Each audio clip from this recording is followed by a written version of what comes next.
Now let's talk a little bit about oppression and discrimination. Once again, very basic concepts when we embark on a study of the topic of diversity. A primary assumption in Western cultural thought is the belief that the superior should control the inferior. And this is supported by some of the institutions in our society, particularly Western religious and philosophical thought. And it really is the basis for all forms of oppression in the United States and similar societies. Oppression that results from this is a byproduct of socially constructed ideas about power, privilege, and control, and the hierarchies of difference that result. And is very explicit in the institutional arrangements of the isms that are listed here: racism, sexism, ethnocentrism, ableism, heterosexism, classism, xenophobia, religious bigotry. You can add to that lookism and other types of isms that aren't on the list as well. When oppression exists, it results in the imposition of standards of behavior or normative behavior, which is supported by the institutions and by the economic powers in the society that engages in the oppression. There are disincentives built in for not conforming to the norms of behavior, including such things as the threat and use of violence, incarceration, expulsion, and other forms of negative consequences. One becomes defined as an other, is seen as an outsider, is the subject of distorted beliefs and stereotyping, is often blamed for his or her own problems that usually result from the institutionalized nature of the oppression, may begin to internalize the concept of oppression themselves, and as a result become isolated or else assimilate into the token images of the outsider that is held by those who are in control. Now, social institutions are necessary for a society to function effectively. That is, if you remember from your introductory sociology courses, the functionalist perspective. And so those institutions are there, basically the parts of the engine that keeps the motor running in society. In an oppressive society, though, they're developed by the dominant group with the intention of meeting its own needs and maintaining its own power. People who have power under any system will find it beneficial to retain the system that is working so well for them, basically maintaining the status quo, because that helps them to continue in power. The needs of the less powerful group sooner or later in that society are not so relevant to the goals of the majority of those in power. And then the social arrangements that result often marginalize and subordinate those who are less powerful. This is one reason why when you look at the composition in the Congress, for instance, and you look at what percentage of members of Congress are female and what percentage of Congress are of racial minority groups, what percentage of Congress has a sexual orientation or gender identification that is outside the mainstream of society, those statistics, those issues are important. While oppression based on gender, race, ethnicity, class, age, sexual orientation have unique features in each group, all groups share experiences with other oppressed people, as the power, or really the lack of power, is central to their social reality. One thing that those in control manage to do to subordinate others is by stereotyping. Stereotypes are not harmless, and as we've talked about before, they form the basis for prejudice, and that prejudice is then acted upon and becomes discrimination. People who feel powerless because of this phenomena may seek to ease the pain created by such status through whatever means necessary to bring them some sense of power. One example of oppression that's identified here is sexism, the subordination of an individual woman or a group of women. And we do say women here because men are, in a patriarchal society, obviously, men are the ones in control. So this also includes the assumption that an individual man or a group of men is superior based solely on sex as a result of that. Now, the institution of the traditional family in the West really does contribute to the problem with sexism in our society. To begin with, the young are socialized into traditional gender roles and expectations. And among those traditional expectations is the assumption that the male will be in charge. So it reinforces or invests authority in the male. and also invests authority in the adults in the unit. This may seem logical. Parents kind of run the household, and children are supposed to respect their parents, and yet there is a sort of an unspoken or perhaps spoken principle there that you don't question authority. Even parents who allow children to engage in discussions about, say, the rules of the home and the structure of the home and everything such as that, in the end, ultimately, the parent continues to maintain control, maintains the ultimate authority. And so this is something that is taught to us as young children, that eventually we accept authority. In an oppressive society, that can be problematic. The institution of the traditional family also trains the young to accept the oppression as the natural order of things. And this can be generalized later in life to other forms of authority, so that the child begins eventually to consider that the oppression of others defined by race, nationality, religion, gender, and so on is really correct and rightful. From a political standpoint, the white supremacist is somebody who we've been hearing a lot about in our culture as of late. The white supremacist patriarchal state relies on the family structure to indoctrinate its members with values that support hierarchical control and coercive authority over those that are less powerful.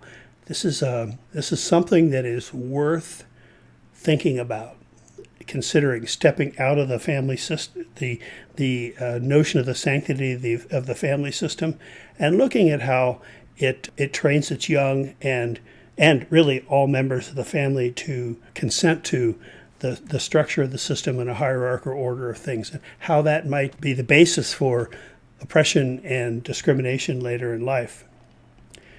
I would say that when you have a politician or a group whose primary platform is instilling and maintaining or returning to traditional family values, we should listen very carefully and consider what exactly underlies that message.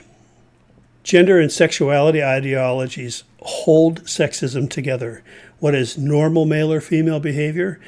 It's socially constructed, learned through gender socialization in the family, and the meanings of being male or female that are attached to the self grow from that training. And part of that meaning is that heterosexuality is normal masculine and feminine behaviors, and homosexuality is seen as violating the norms of gender.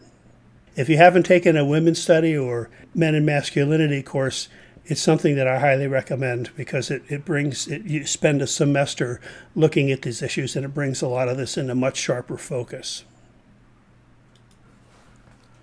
When we consider the topic of institutional oppression, it's very critical for us to understand that gender role socialization, power, family structure, and the institution of religion are all interrelated in supporting institutional oppression. They're critical to this. The family teaches us a preferred gender role along traditional lines. Religion then places a value on these roles as good and necessary and appropriate. And issues such as sexism and homophobia grow from these teachings. Race and racism, another example of oppression in our society, are social constructs as well. Racism is the subordination of any person or group because of skin color or other distinctive physical characteristic, and can be reflected in both individual acts and institutional acts as well. Discrimination that grows from racism a lot of times includes such things as harassment, violence, blaming the victim for responsibility for what has happened to him or her, despite the fact that the institutionalization of oppression underlies those issues. Oppressed groups are given such status based on the notions of deviance or deficiency. Both of those, as we've talked about before, are social constructs.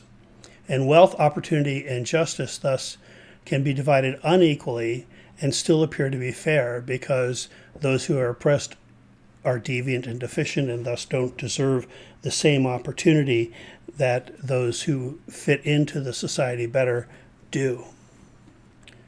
Consider the comments made by single mothers who receive public assistance, for instance, by the more conservative thinkers, let's say, or the more conservative social theorists who believe that the solution to their problem is to stop having babies and to get a job, and who characterize them as a drain upon the budget and in fact blame the deficit, the federal deficit, for all their programs that are necessary to support them. This is an example of how we begin to justify denying equality to them because they're deviant and don't live up to the expectations of moral behavior in society. The norm for this society in America is white, male, Christian, Euro-American, heterosexual, physically able, mentally able, and prosperous. This is the group who entertains privilege. And those who don't have those characteristics are seen as less able or less worthy, and thus less entitled to the benefits of society. And at some point, that marginalized person or group may begin to internalize this thinking, and that's when discrimination really becomes complete, when that process becomes complete. And it's always important to listen to what your client has to say and the client's description of the problem, and listen for that stigma internalization, because it's something that the client may not recognize himself or herself. Oppression as an institutional process is experienced as stigma, stress, guilt, shame, exclusion, and violence. This stigma influences identity development and can result in internalized oppression, something that every minority person and every minority group may need to learn to manage. This is what is referred to as stigma management. However, teaching individuals to recognize and manage internalized oppression so that it doesn't become debilitating isn't enough. It doesn't relieve us of our need to challenge oppression in a larger society. So again, it's even those of us in micro practice need to look beyond individual efforts to help a person and look at challenging the institutions that create the issues for the person to begin with. The stigmatized person has incorporated values from the larger society, that person who has internalized that stigma at least, and is aware that others perceive him or her to be failing, and eventually may come to agree that he or she falls short of what should be. Shame results, stress results from this, and the feelings that grow from others' views come from the interactions with other people and through anticipation of the outcome of that interaction.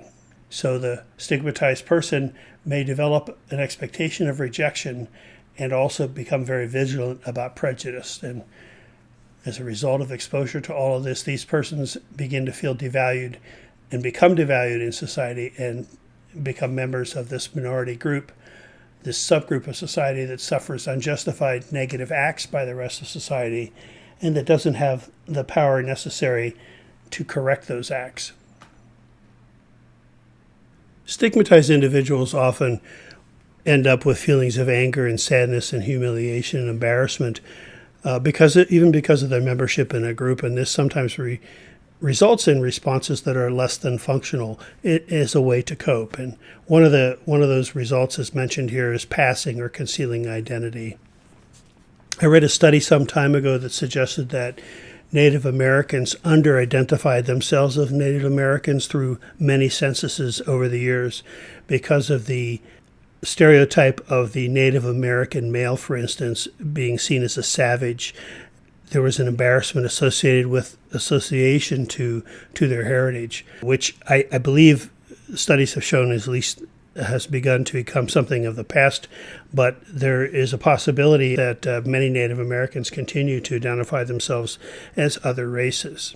Likewise, individuals that are homosexual or transgendered oftentimes will conceal their identity and their orientation or identity as a way to not make waves in a larger society. So this is one response to oppression and discrimination. Another response is secondary deviance, and this is where the features of the stereotype are embraced in protest or defiance, or for lack of support of more normative styles of life. More positive responses that the individual might be encouraged to do would be to strengthen his or her ties with other group members, asserting the self in situations of individual discrimination, and challenging the status quo on a larger level. Now, this is not to suggest that the onus for confronting and eliminating oppression should be upon those who are victimized by it. Minority groups, being the targets of discrimination, often find themselves blocked from access to resources that would really make it possible for them to effectively confront these issues themselves. And so it becomes really important for those of us in the social work profession to engage in challenging instances of institutional oppression that we encounter. Changing those social arrangements is one of the goals of our work, and social change is critical in contemporary social work practice.